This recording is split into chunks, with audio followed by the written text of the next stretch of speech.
Well, man, first of all, let me say, I'm so excited to be here with you guys.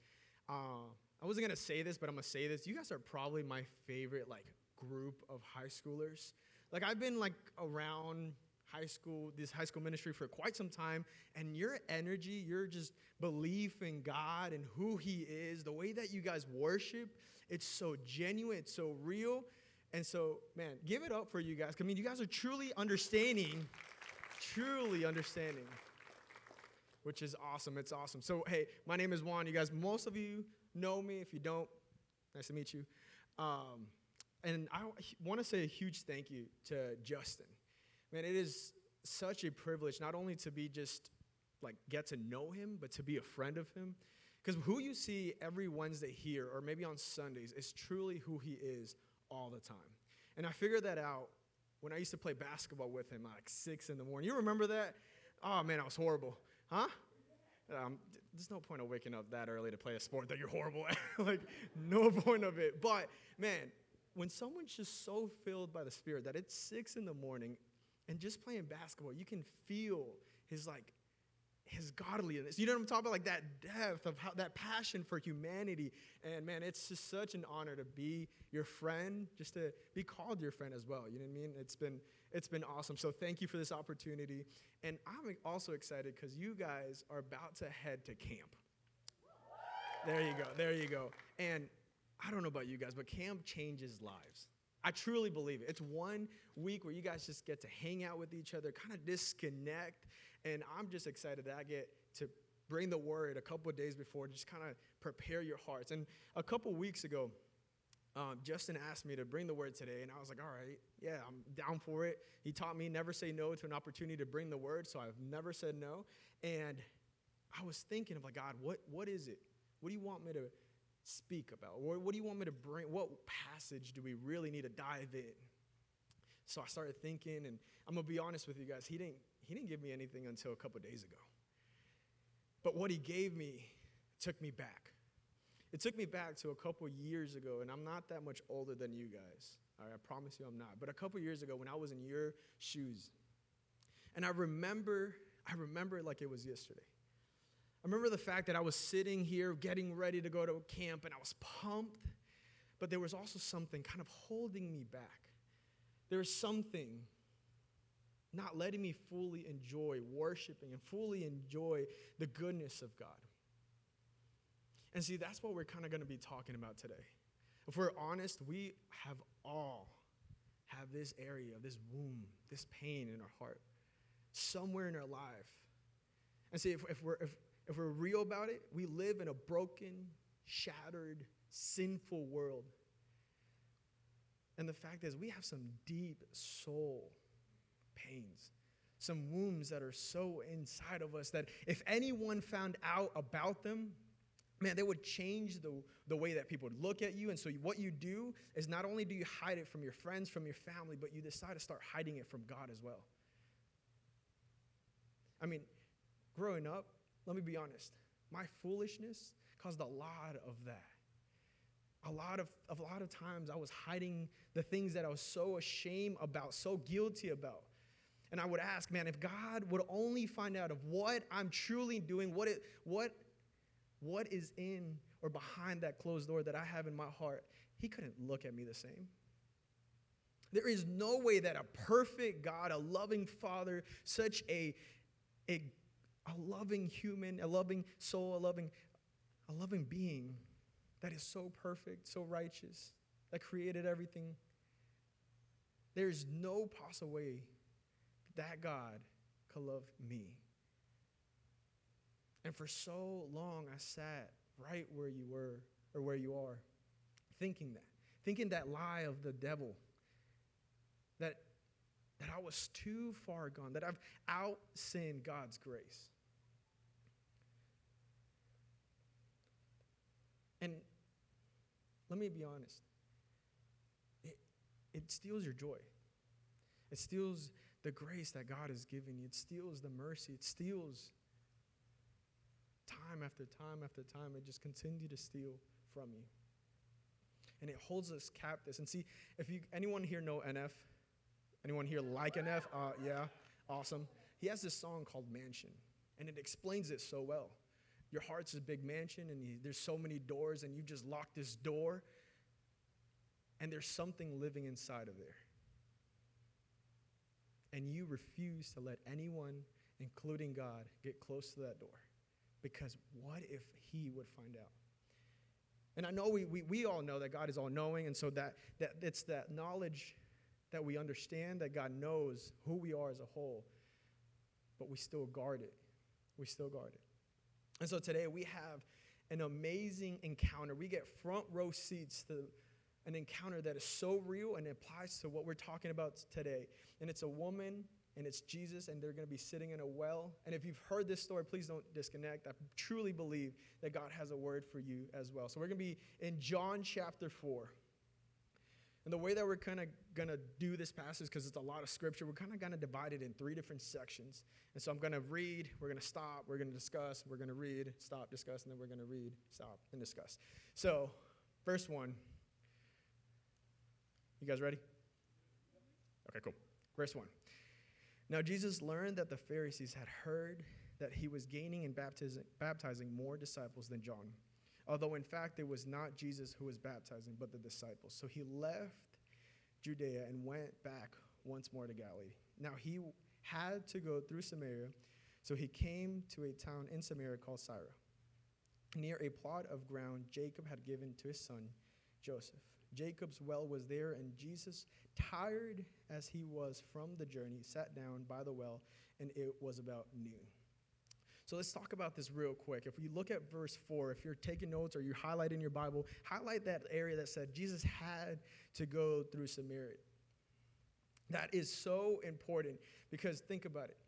In a time where walking is all you're going to, you have walking and probably horses and donkeys, but walking is primarily how you get around. This is not a very well-known passage to go through. Like, most Jews do not willingly go through Samaria at this time. They would actually go all the way around Samaria because they did not want to encounter someone that would live there. See, Jews didn't view these people as full humans. They viewed them with this disgust. And so most Jews did not go through Samaria. They just went all the way around. And Jesus said, no, I have a specific purpose in this well. And so I have to be there. If we keep reading, if we keep seeing, verse 6 says, Jacob's well was there, and Jesus was tired from his journey, sat down at the well, and it was about noon. Now, I don't know how you guys picture or image Jesus. For a long time, I imaged him as like what you see, like a long-haired, beard, blue eyes, like kind of tan, kind of like, maybe might be dressed in white, that. But here we see such a beautiful picture of Jesus in full humanity, like just tired, exhausted from the journey that he's been going through, just absolutely at a point where he's like, I just need a rest. I just need to sit down right here real quick. Guys, go get food. I'm just going to sit down and just take a break. And so if we see in verse 7, when a Samaritan woman came to draw water, Jesus said to her, will you give me a drink? His disciples had gone into the town to buy food. So I'm going to ask you guys a question. What time is it in this passage? What time is it right now? Noon. You know how hot it is at noon? I mean, noon right now, we're about to enter summer. Or are we in summer? Are we in summer yet? Is summer, it's like that awkward, like it's too hot for summer, but it's, you know what I mean? It's just weird. But it's hot at noon, right? It's extremely hot. And this woman is carrying these massive jars to fill up with water. See, this is not common at all. People would go in the morning when it's cool enough, and people would probably try to go in the evening, but never would they ever think of doing all this work right in the middle of the day. And so that you find this woman that is here, right exactly where Jesus is at a perfect timing. And so if you look at verse 9, the Samaritan woman said to him, you are a Jew, and I am a Samaritan woman. How can you ask me for a drink? For Jews do not associate themselves with Samaritans.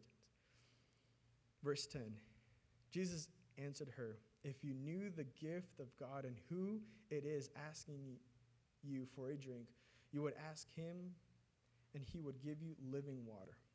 Verse 11, sir, the woman said, you have nothing to draw with, and the well is deep. Where can you get this living water? Are you greater than our father Jacob, who has given us the well and drink from it himself, as did also his sons and livestock?" Verse 13. Jesus answered, "Everyone who drinks this water will be thirsty again, but those who drink the water that I give them will never thirst. Indeed, the water that I give them will become in them a spring of water welling up in eternal life." Have you guys ever been, like, any people here play sports? Yeah. You guys, you know when you're extremely thirsty? Like, one of those thirsts that it's like just only water can really fulfill that thirst. And so growing up, I used to play a lot of soccer. That's all I really did growing up. And so I would always do the biggest mistake is after a game, there'd be water, boring, and then there'd be like Gatorade or like a Red Bull or Monster, which is a horrible idea. And what do you go for? Let's be honest. No, you go for the Gatorade, all right? You go for the thing that is not really the best for you. And I would always, every game, grab that Gatorade, grab a Monster, and I would just chug it. And it would leave me probably 50 times worse than where I was at, because now I'm like sugared up, and that even dehydrates you even more than what you are. And so let me tell you this, that actually happens a lot in our spiritual lives. See, like I was mentioning earlier, we all have those deep spiritual wounds. And we all are born with some sort of spiritual thirst. And while we're growing up and while you guys are kind of in this age, we start learning that, man, that thirst is there. And see, God offers you this beautiful living water that if you drink again, you'll never be thirsty again. But the world offers you that Gatorade or that Monster. The world it will show you the prettiest label of whatever it is to give you that momentarily fill. But see, it will always, always make you thirstier. It will always make you want to go back. It will never fully fulfill how thirsty you truly are. And see, the sad part is for so long when I was in your seats, I didn't think I can go to Jesus to fill my thirst because of what I had hidden. And that is such a lie. And we're going to see, if we keep reading, verse 15, the woman said, "Sir, give me this water so I don't have to get thirsty and have to keep coming here to draw water." So at this point, if this is a picture of Jesus sharing the gospel, this is where she kind of understands what he's really offering. Like, okay, I understand that you have something that will fully fill me up, and I don't need to come back here anymore. I don't need to search anywhere else. But it's interesting what Jesus is about to do, and it's probably extremely cringy if you really think about it, what he's about to do. And it's one of those questions, you know those friends that ask those questions that are like, why'd you just ask that?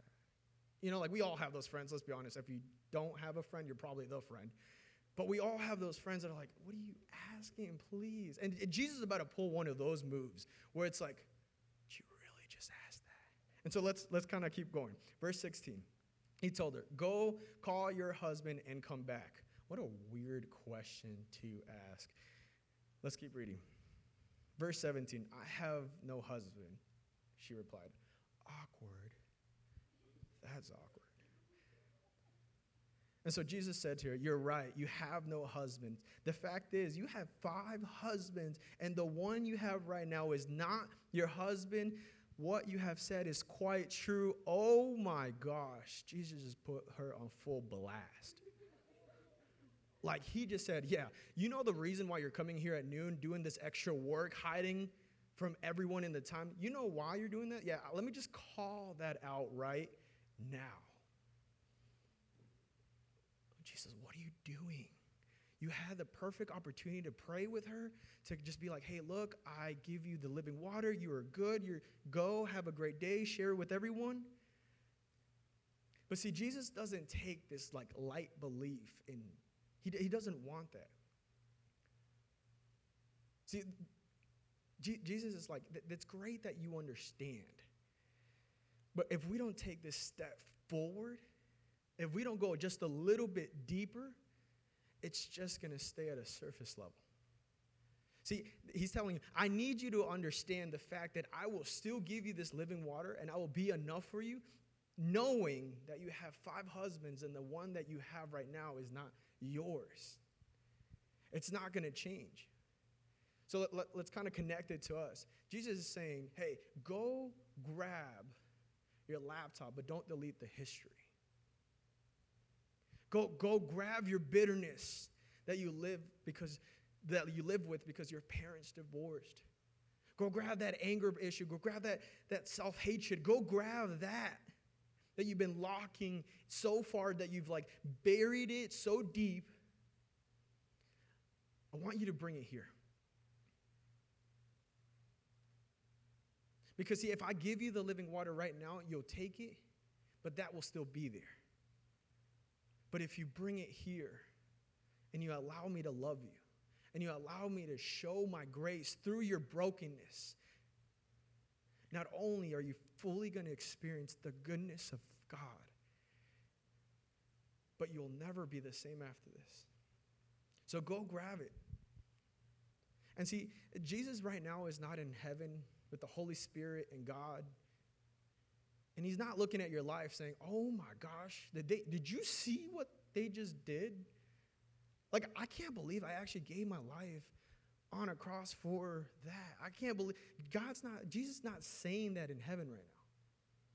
When he was hanging on a cross, he had a picture of you and saying, yeah, I know exactly what they're going to do, and I still choose to die for you. But see, the enemy loves to say, what if they find out? No, what if they truly find out what you're struggling with? See, what if the people around you, what if God finds out that you can't stand yourself? That you're angry all the time? Go grab it. He already knows about it. He already knows about it. See, growing up, I'm going to be honest. We talked a little bit earlier, and I said that some of us has the wounds because of others' foolishness, but some of us have it because we're just foolish and we're just sinful. Growing up, I'm going to be honest, I was not the smartest. I was foolish. And a lot of my things that I held on so tight when I got saved and I didn't want to let go was because of myself. And for so long, I couldn't understand how could he love me when I'm still like this.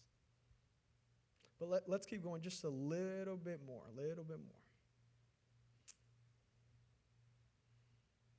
Ready? Verse 19. Sir, the woman said, I can see that you're a prophet. Our ancestors worship on this mountain, but you Jews claim that the place where we must worship is Jerusalem. So let me stop right there because this is a sad picture. Jesus just said, hey, look, I know your secret. 5 husbands, 1 not really your husband, but you're still with him. I know what you're hiding. And she just said, you know what? I'm going to completely change the conversation and bring up some church talk. Just bring up like the most random thing and just say, hey, no, answer this question. Or I thought that you said that there was this mountain or that mountain that we were supposed to worship at. And so we keep going. 21, woman, Jesus replied, believe me, a time is coming where you will worship the Father neither on this mountain nor in Jerusalem. You Samaritans worship what you do not know. We worship what we know, for salvation is from the Jews. Yet a time is coming and has now come when the true worshipers will worship the Father in spirit and in truth. For they are the kind of worshipers the Father seeks. God is spirit, and his worshipers must worship in spirit and in truth. And look at it, verse 25. One more time she goes, dodging the pursuit of her heart. The woman said, I know that Messiah. called Christ is coming.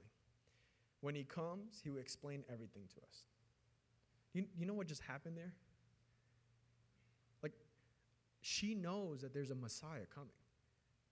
She understands, like, she has a knowledge of who and what this Messiah brings. Yet she's sitting right there with him. And it's just constantly moving left, moving right, dodging the pursuit of her heart from the one Messiah. Verse 26.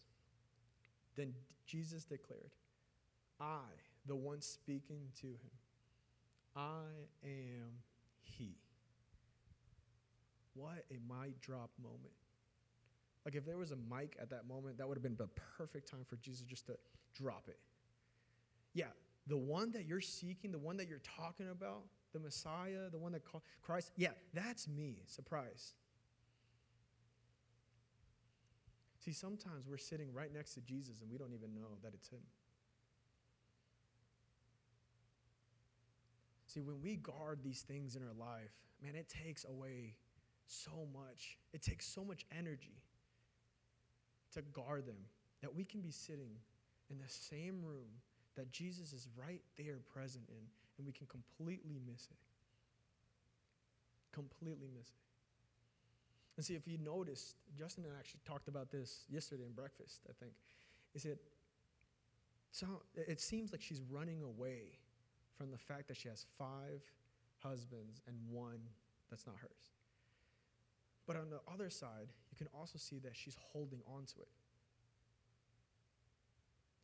See, Jesus is just saying, hey, hand it over. Hand it over. Look, I know that part of you, and I still chose to love you and die for you. You're asking for healing. You're asking for this addiction to be broken. You're asking God, hey, I don't want to carry this bitterness in my heart. Or I don't want to struggle with this. Or I don't want to hate myself anymore. But yet we hold it so tight. And Jesus is right here saying, hey, you don't have to do anything anymore. You cannot become a better person and me love you anymore. I just want you. That's it. I just want you. I just want to pursue you. I just want to love you. And see, he's saying that brokenness, you want to experience true joy? Hand it over. You want to experience true peace? Give it to me. You want to experience the grace and mercy of God? Hey, come here. Just hand it over. Because I know. Go grab it. Bring it to me. I already know. See, students, for so long, I sat right where you were. And I heard different people preach this, or something along the lines that God is pursuing you, God is loving you, God has a purpose for that pain and that hurt. For so long, I just sat there and I nodded my head and I kind of smiled, and I'd go home that night and I'd kind of be thinking about it, and then I'd lay in bed, and that's when it gets hard. That's when that dark part of your heart really gets real. It's when you're all alone. There's no more technology and you're just there. But it wasn't until I truly said, you know, God, you do love me. It's not until I said, I need to bring this to the light, because if I keep fighting the devil in the dark, I'm going to lose. And today and in the next couple of weeks, you have a perfect opportunity to bring it to light. You have a role of leaders that I truly believe that love you, that have prayed for you, that are anointed and there to guide you. You have an amazing high school youth pastor that loves each and every single one of you guys, there for you. And my biggest encouragement is, one, he knows. You're not going to catch Jesus by surprise. You're not going to bring it at his feet. He's going to no, never mind. Take it back. It's too much for me to handle. No. He's going to say, hey, finally, welcome home, give you a big hug. And he's going to use that to continue to grow you and to show you how good he is. And two, you have to do this in the light. You have to do it with people that know. And I encourage you, share it with someone in this room, someone hopefully that is older than you, someone that knows what it is to surrender those parts of their life to him.